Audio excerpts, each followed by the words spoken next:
तो स्टूडेंट्स, आपका स्वागत है एनआरवी क्लासेज में। इस वीडियो में हम कक्षा 10 की प्रश्नावली 3.2 में क्वेश्चन ए का फर्स्ट पार्ट करेंगे। कक्षा 10 के 10 विद्यार्थियों ने एक गणित की पहली प्रतियोगिता में भाग लिया। यानी कुल कितने विद्यार्थी हैं कक्षा 10 में? 10 विद्यार्थी। यदि लड़कों की संख्या से 4 अधिक हो, लड़कियों की संख्या है वो लड़कों से 4 अधिक है, तो प्रतियोगिता में भाग लिए लड़कों और लड़कियों की संख्या ज्ञात कीजिए। तो हमें लड़के और लड़कियों की संख्या ज्ञात करनी है। तो हम हल शुरू करते हैं। सबसे पहले हम मानेंगे कि लड़के और लड़कियां हैं कितनी। तो माना लड़कों की संख्या x है, लड़कों की संख्या x तथा लड़कियों की संख्या y मान लेते हैं कि हम किसी को x, एक को x दूसरे को y मानना है, तो हम किसी को भी x मान सकते हैं, किसी को भी y। तो लड़कियों की संख्या y है।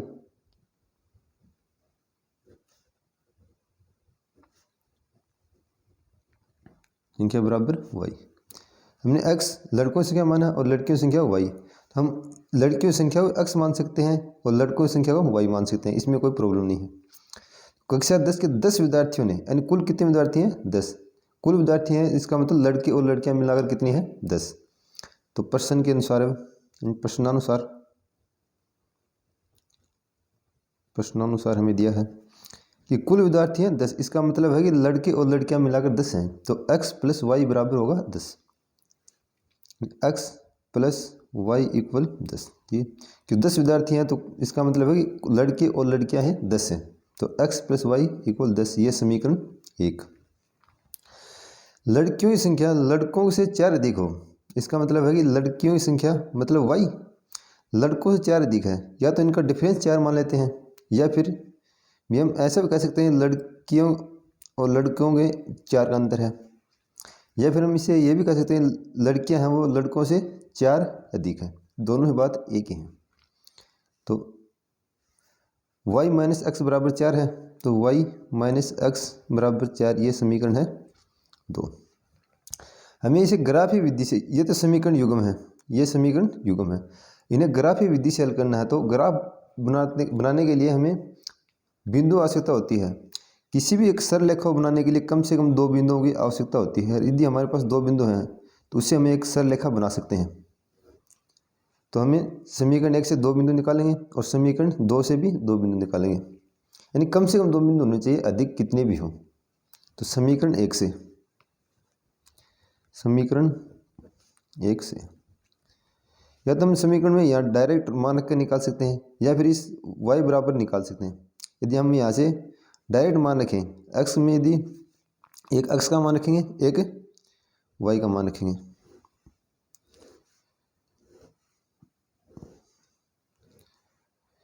किसी का एक मान लेते हैं। जैसे x का मान 0 रखते हैं, 1 2 3 4 5 6 हम रख सकते हैं। यहाँ x का मान यदि 5 रखें तो y का मान कितना प्राप्त होगा? 5 रखेंगे तो 5 प्लस वाई, यानी तो 5 प्लस वाई बराबर 10। 5 इधर जाएगा तो माइनस में, क्यों प्लस का है, तो y बराबर 10 माइनस 5 यानी 5। तो y का मान कितना प्राप्त होगा? 5। जरूरी नहीं x का मान रखें, y का मान रख के भी हम x का मान प्राप्त कर सकते हैं। जैसे यदि y का मान हम 6 रखें, तो 6 रखेंगे तो x का मान कितना प्राप्त होगा? जैसे रखेंगे तो x प्लस 6 बराबर 10। 6 को उधर लेकर जाएंगे तो 10 माइनस 6, 10 में 6 घटाएंगे तो 4। जरूरी नहीं हम 2 ही रखें, हम और भी रख सकते हैं। जैसे यदि y का मान हम 7 रखें, किसी का भी मान रख सकते हैं, जरूरी नहीं है y का रखें, x का भी मान रख सकते हैं। यदि y का मान हम 7 रखेंगे यहाँ पर, तो x प्लस 7 बराबर 10, यानी x प्लस 7 बराबर 10। 7 को इधर लेकर जाएंगे तो 10 माइनस 7, 10 में 7 घटाएंगे तो 3, यानी y का मान 7 रखेंगे तो x का मान 3 होगा। ठीक इसी तरह यदि x का मान यहाँ 3 रखेंगे तो y का मान हमें 7 प्राप्त होगा। तो बिंदु कौन कौन से आए हैं? बिंदु प्राप्त है हमें। बिंदु को लिखते समय हमें ध्यान रखना पहले x का मान और फिर y का मान, यानी बिंदु हमेशा x, y के रूप में लिखे जाएंगे। पहले x का मान फिर y का मान। तो x का मान यहाँ 5 है तो y का मान भी 5 है। बिंदु प्राप्त होगा हमें 5, 5। दूसरा है 4,6 4,6 तथा तीसरा बिंदु प्राप्त हुआ हमें 3,7। जरूरी नहीं हम 3 बिंदु निकालें, 2 बिंदु से भी हमारा काम चल जाएगा। इन 2 बिंदु भी हों तो हम एक सीधी रेखा बना सकते हैं। अब समीकरण 2 से, ये समीकरण 1 से बिंदु प्राप्त हुए हैं, ठीक इसी तरह समीकरण 2 से हम 2 बिंदु प्राप्त करेंगे। या तो हम इसे यहाँ से y का मान निकालें, x का मान निकालें, या फिर डायरेक्ट हम यहाँ मान भी रख सकते हैं। तो हम डायरेक्ट ही मान रखेंगे। यहाँ पर ये x है, ये y है। यदि x का मान यदि हम 0 रखें तो y माइनस 0, ये सब हमारा रफ कार्य है। इधर इतना ये रफ कार्य है। y minus 0, y minus x का मान यदि 0 रखें तो बराबर 4, y में 0 घटाएं तो y बराबर 4। तो x का मान यदि 0 है तो y का मान 4 प्राप्त होगा। ठीक इसी तरह यदि x का मान 1 रखें, यदि x बराबर 1 रखने, y माइनस 1 बराबर 4, 1 को इधर लेकर जाएंगे तो ये माइनस का है, इधर जाएगा तो प्लस का, 4 प्लस 1, 4 में 1 ऐड करेंगे तो 5। यदि x का मान 1 रखें तो y का मान प्राप्त होगा हमें 5।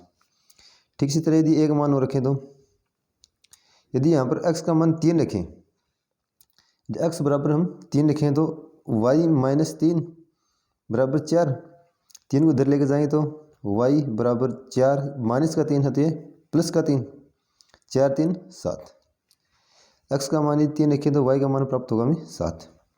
अब बिंदु प्राप्त है हमें, यहाँ से बिंदु है x, y रूप में लिखे जाएंगे तो 0,4, 0,4, 1,5, 1,5 तथा 3,7। बिंदु हमेशा x, y के रूप में लिखना, पहले x का मान फिर y का मान। अब हम इसे इन बिंदु ग्राफ में बनाएंगे। अब हम इसमें ग्राफ बनाएंगे। ये हमारे पास ग्राफ कुछ इस तरह से होगी कि हमारे जब ग्राफ एग्जैक्ट होगी एकदम, तब ये रेखाएं भी एकदम आसान, एकदम डायरेक्ट बनेंगे, गलती नहीं होगी बनाने में। तब हम इसे बिंदु रखेंगे। पहला बिंदु था 5,5, यानी इसका मतलब है x अक्ष पर भी 5 चलना है और y अक्ष पर भी 5 चलना है।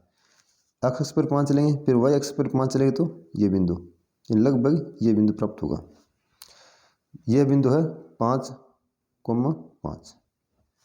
दूसरा बिंदु 4,6, ये बिंदु 4 और ये है 6, यानी लगभग ये बिंदु। तीसरा बिंदु है 3,7, यहाँ पर गलती 6 लिख दिया है, यहाँ पर आएगा 7, 3,7। तो x अक्ष पर चलना हमें 3 दूरी और y अक्ष पर चलना हमें 7 दूरी, यानी ये बिंदु।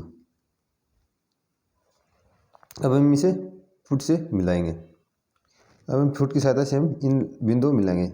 दूसरे बिंदु है 0,4, यानी x अक्ष पर चलना हमें 0 दूरी, तो ये कहीं नहीं चलना, यानी ये बिंदु होता है 0,0, ये बिंदु O है। और y अक्ष पर चलना हमें 4 दूरी, यानी ये बिंदु। दूसरा 1,5, यानी 1 ये है, 5 बिंदु 5 दूरी है, x अक्ष पर चलना हमें 1 दूरी, y अक्ष पर चलना हमें 5 दूरी, यानी लगभग ये बिंदु। तीसरा 3,7, यानी x पर 3 चलना है और y अक्ष पर हमें 7 चलना है, लगभग ये बिंदु। अब हम इसे भी फुट की सहायता से मिलाएंगे। हमने फुट की सहायता से इस बिंदु को भी मिला दिया, तो ये बिंदु हमारे कितने हैं, 4,6। इन बिंदु को लिखना होगा। ये बिंदु है 3,7, ये बिंदु था 0,4, ये 1,5। इस तरह हमें इन बिंदुओं को लिखना है। तो इन सरल रेखाओं समीकरण भी लिखना हमें। ये सरल रेखा है x प्लस वाई इक्वल 10, ये है y माइनस x बराबर 4। इस तरह से हमें लिखना है। ये जो इंटरसेक्शन पॉइंट होता है, ये जो बिंदु होता है, यही हमारा आंसर होता है। तो ये x पर 3 दूरी है और y अक्ष पर चलने पर 7 दूरी, तो ये हमारा आंसर होगा। लेकिन हम इसे सॉल्व करें तो समीकरण 1 व 2 से, समीकरण 1 है x प्लस वाई बराबर 10, समीकरण 2 है माइनस का x प्लस वाई बराबर 4, यानी समीकरण दूसरा है y माइनस x बराबर 4। तो क्या हम इस माइनस x को पहले लिख सकते हैं, ये प्लस का y है, इसे हम बाद में लिखते हैं। सिर्फ इसे इधर उधर, यानी इसे लिखते हैं x माइनस का x प्लस का y बराबर 4, यानी दोनों बात एक ही हैं। अब इन दोनों को हम ऐड करेंगे, तो minus plus x minus x cut कर 0, जब हम इन्हें ऐड करेंगे तो कट जाएगा।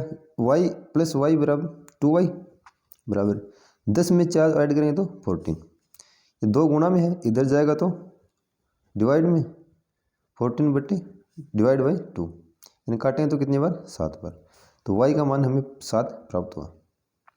या लिख देना समीकरण 1 व 2 से, यानी समीकरण 1 व 2 को जोड़ने पर, समीकरण 1 व 2 को जोड़ने पर ये y का मान है, ये हम समीकरण 1 या 2 किसी में भी रख सकते हैं, यानी y का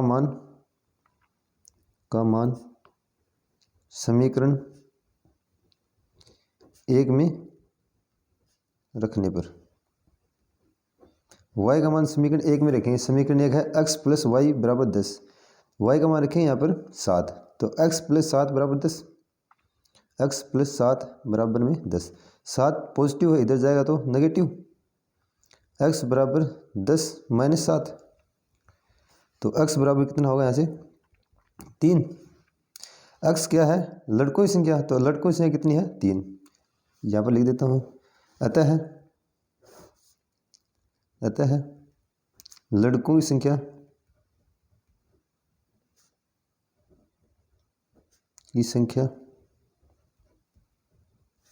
3 तथा लड़कियों की संख्या